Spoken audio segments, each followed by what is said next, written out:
With Marta Show at WBHP Channel 10 in Pittsburgh. Am I speaking with, is it Xavier Books?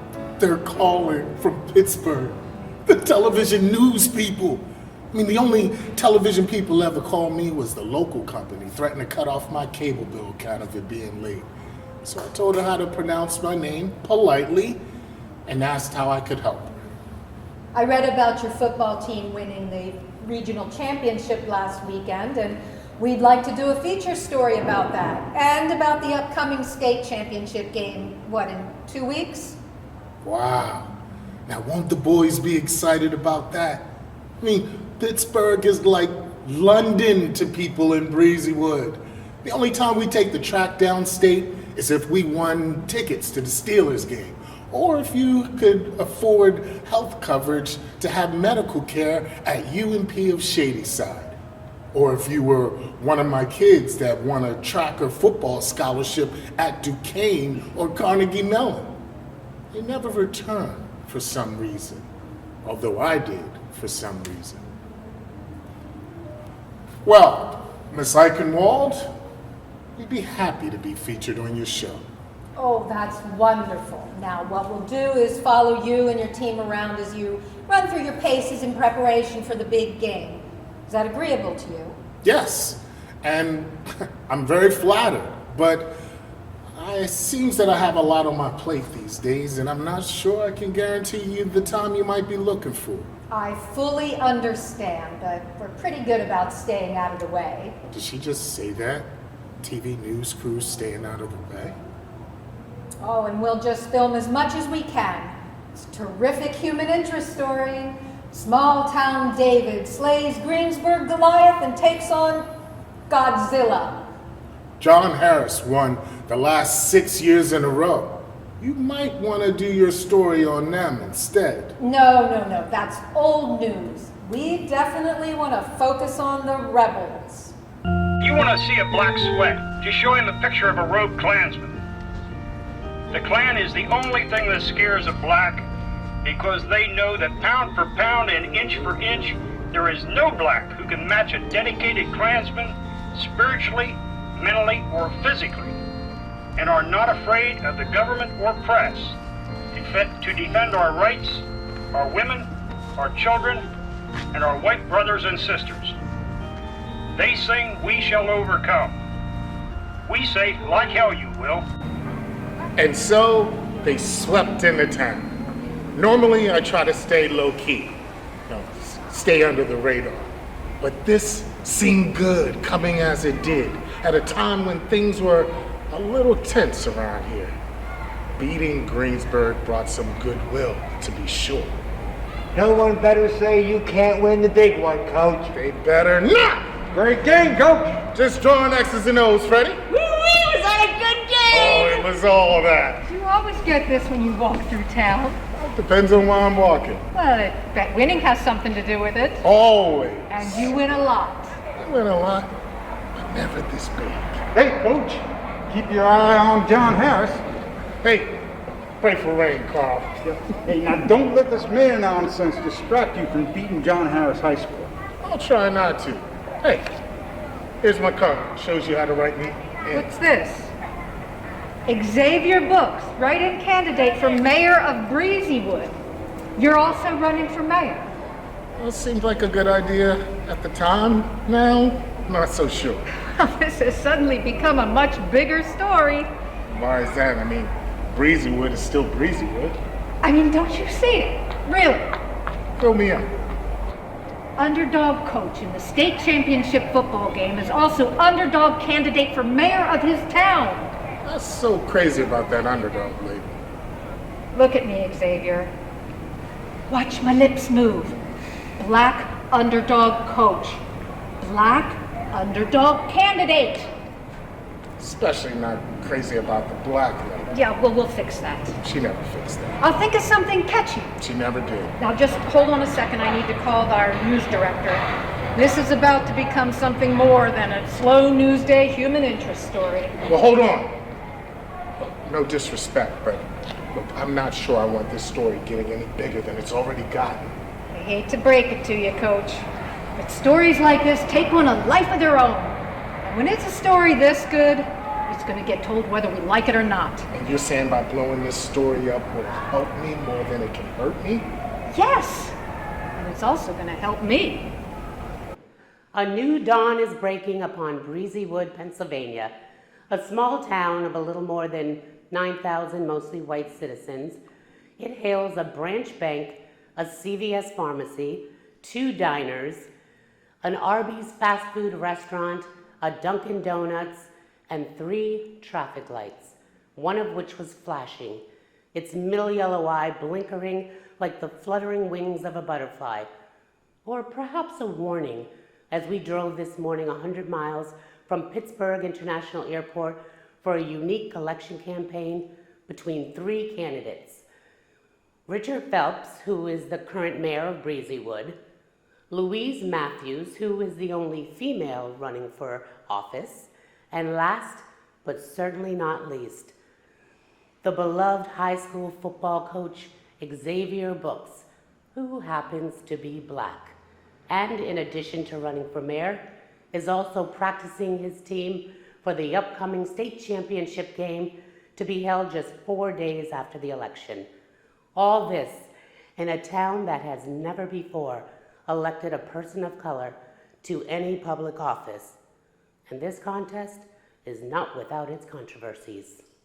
All lives may matter, but Black mayors in small western Pennsylvania towns don't seem to.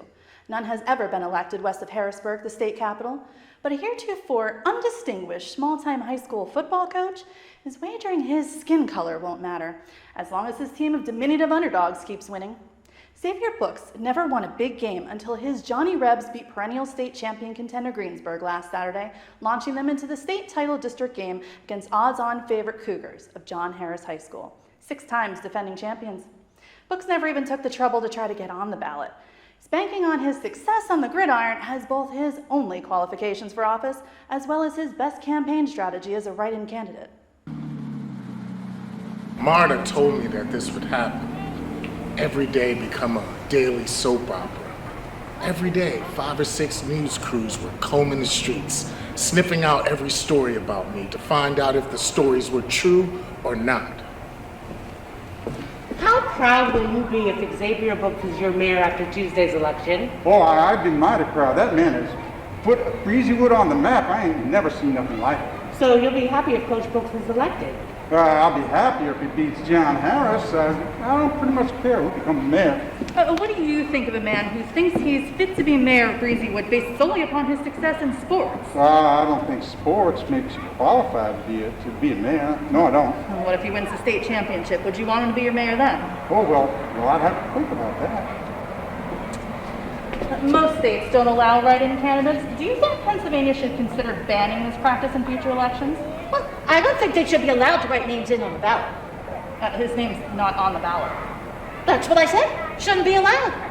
They're asking you to write his name on the ballot as the person you want to be your next mayor. I ain't gonna write in no names. I don't vote anyway. A great many organizations in America are supposedly dedicated to improve society, but most are not willing to tell you their true platform. What commitments have they made? What have they done to better society? The Ku Klux Klan, even though ridiculed and condemned, has been in existence 125 years. Not many organizations can boast this fact. The Klan has had 4 members who served as President of the United States, one of which was sworn in on his knees in the White House. We must be doing something right, where the concerned white Christians hope for the future. Marta was just one of a bunch of news crews now. But she seemed to have my best interest at heart. She wasn't looking for anything sensational. She was just following me around, not getting in the way, quietly recording the parallel events between politics and football leading up to the election. And then someone came up with this crazy idea to set up a televised debate between all of the candidates. Dick Phelps, Miss Matthews, and myself. I asked Marta if she thought it was a good idea. You know that old adage, no publicity is bad publicity? I guess. Well, it's a lie. Think Jeffrey Epstein, Harvey Weinstein, R. Kelly, Bill Cosby. I mean, they all got a lot of publicity the last few years. Do you need me to go on? No, I don't need you to go on. So, it's a bad idea for me to do the debate? Oh, no, you have to do the debate. But you can't just do it and think it will automatically help. It might help, but it could also destroy your life. Maybe if I was R. Kelly or Jeffrey Epstein, but I'm not. I'm sure you're not. But any little thing you say or do or anything you've ever said or done that can be pulled out of the attic and dusted off and exposed in some lurid, sensational way. There isn't anything like that. Are you sure? I'm sure. Really sure. Don't keep it from me. I'm really sure. I mean, if there's the slightest hint of anything, it'll be twisted. There's nothing to twist. Well, fabricated then. Do you hear what I'm saying? Yes, I hear. And doesn't that also go for my opponents too? Nobody cares about your opponents. Nobody's here to find dirt on your opponents. You're a black man running for mayor in a part of a swing state that has never elected a black man to office. This is David versus Goliath Mayberry style. So And just so we're clear about this, you're not Goliath. So what do I do? She looked at me for a long minute. She seemed to be struggling with making a decision. Are you really serious about winning this election? What do you mean? I mean, is this just a joke you're playing on the town fathers? Those rich, old, white businessmen and women yanking their chain a little, knowing that as long as you keep winning football games, they have to play along with what you're doing. Honest? Honest. Yeah, a little. Right answer. Because if you said that wasn't part of it, I'd send the crew back home in Pittsburgh and me with it. That isn't the biggest part. What is it? So you asking me for your interview now, or you trying to help? Both.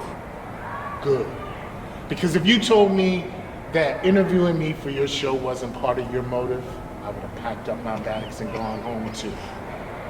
So you want to know why I'm running? I guess it's because I'm confident in my abilities to put together a team that can win, both on the field and in this town. This town hasn't been winning anything but football for a long time. I mean, look at all of those boarded up storefronts, all of those rusty rain gutters, busted up sidewalks that you can barely walk on without breaking an ankle. I think I can fix that, but not myself. But as the man that's running a team of folks in this town that will fix it. Did you get that? You better be filming. Why aren't you filming? Does that make any sense to you while I'm running? Except you left out the big part of it.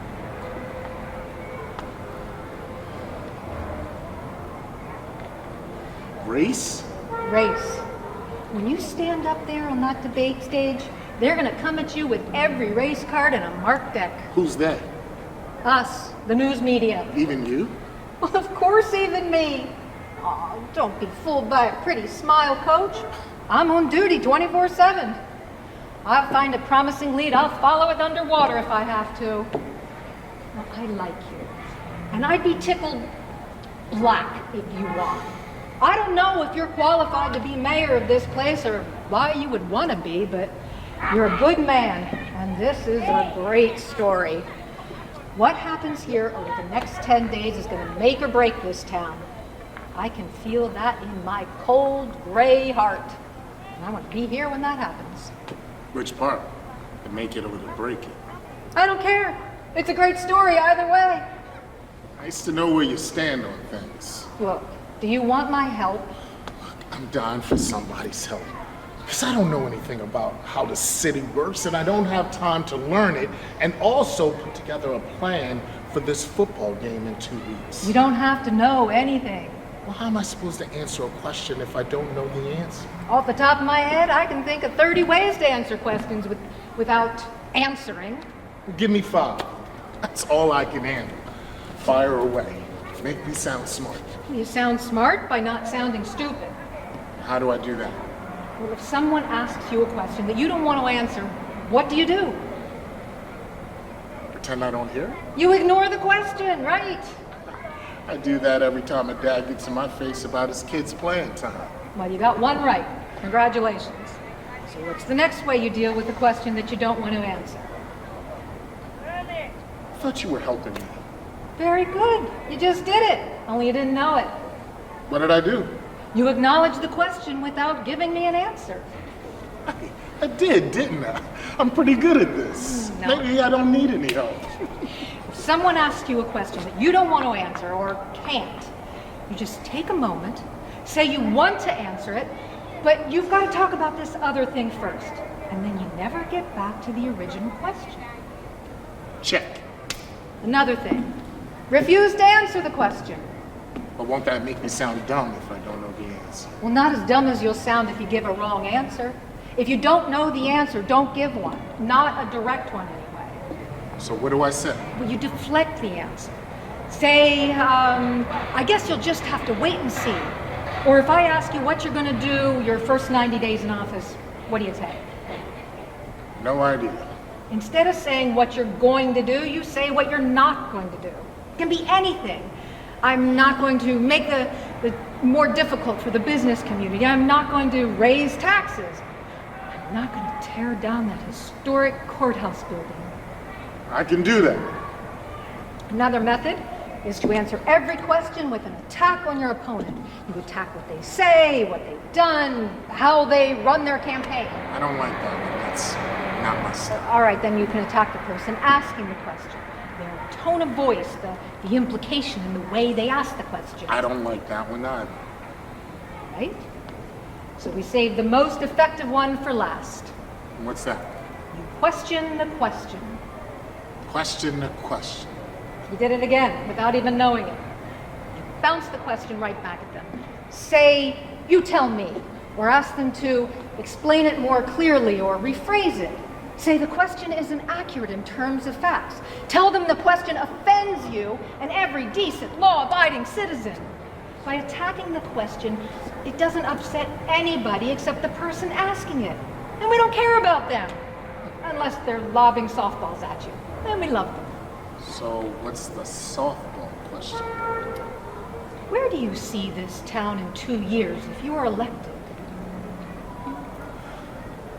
Well, I see Breezywood as a wonderful place to live and work and raise a family of healthy, happy children.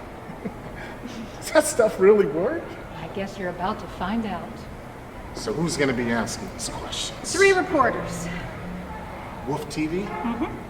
WDBN? Yep. Anyone else?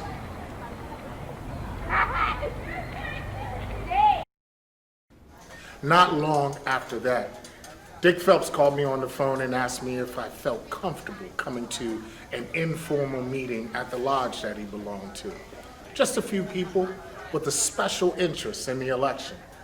I told him that I wasn't particularly comfortable coming to his lodge. Could we meet at a more public place?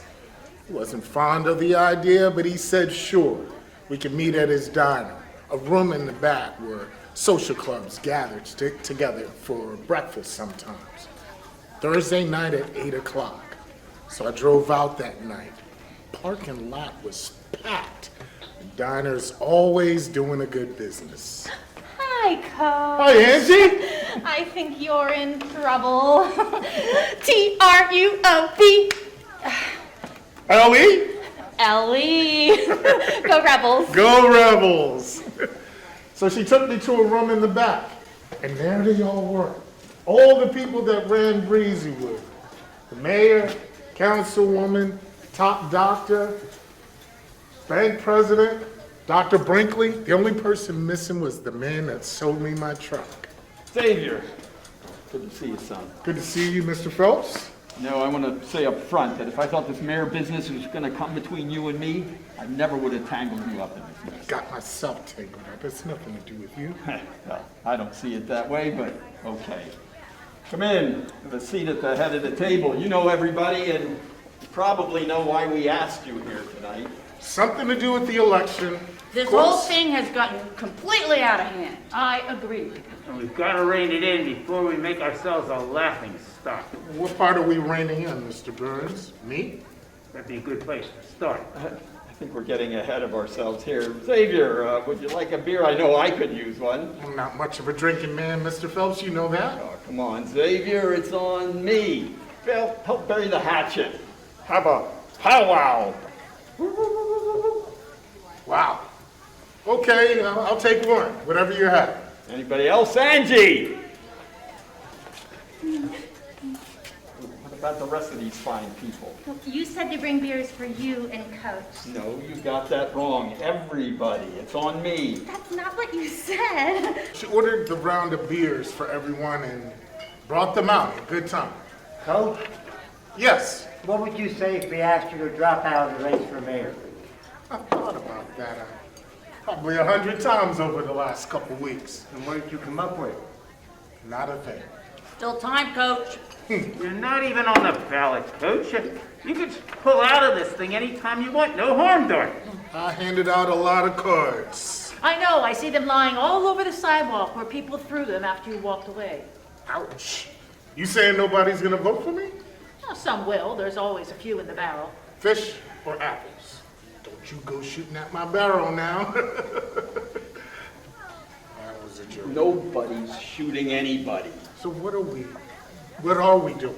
I think it's plain, Coach. We want you to announce that you're quitting the race. What race? The black race? That'll be pretty hard. The beers seem to evaporate at that point. Angie, another round on the double. Look, Coach, a lot of us here feel that this is in your best interest. What's in my best interest? Somebody tell me. When you can't win, you make a fool out of yourself. Says you. I don't think I like your tone. You're giving me just cause every time you open your mouth. Yes, ma'am. I am not your man. It's Dr. Brinkley. Let's try to keep this civil, shall we? I won't be spoken to like that by one of my employees. He didn't mean it to be disrespectful, Dr. Brinkley. Arguing over this stuff isn't getting us anywhere. We came here to persuade Xavier to drop his campaign. Everything you're saying here tonight is only making him more determined. That's not true.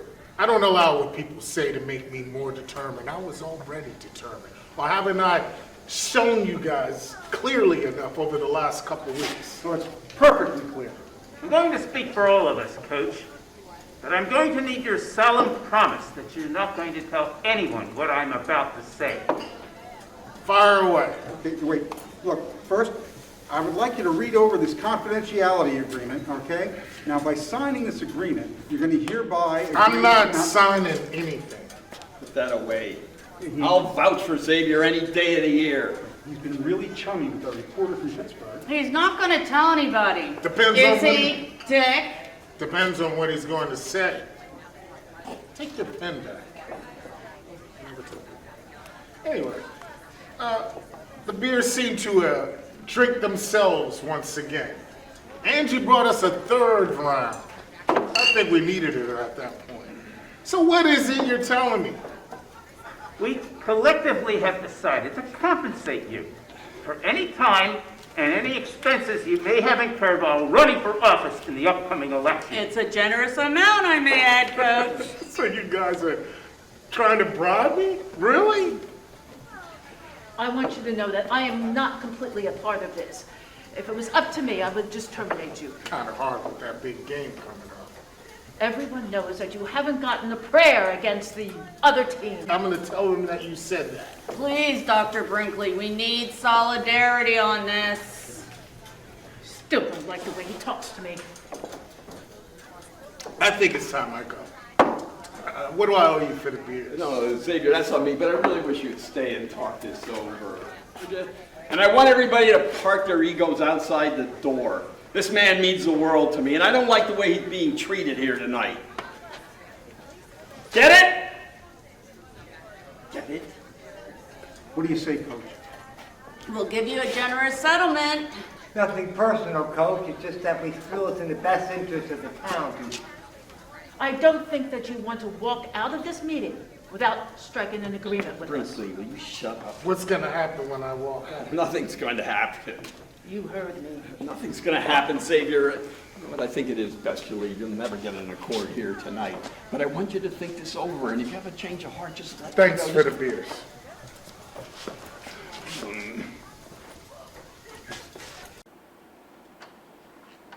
So I left the meeting, walked through the diner, out of the door into the parking lot.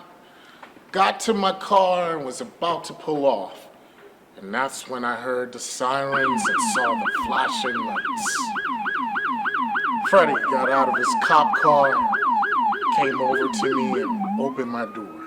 Step out of the car, Coach.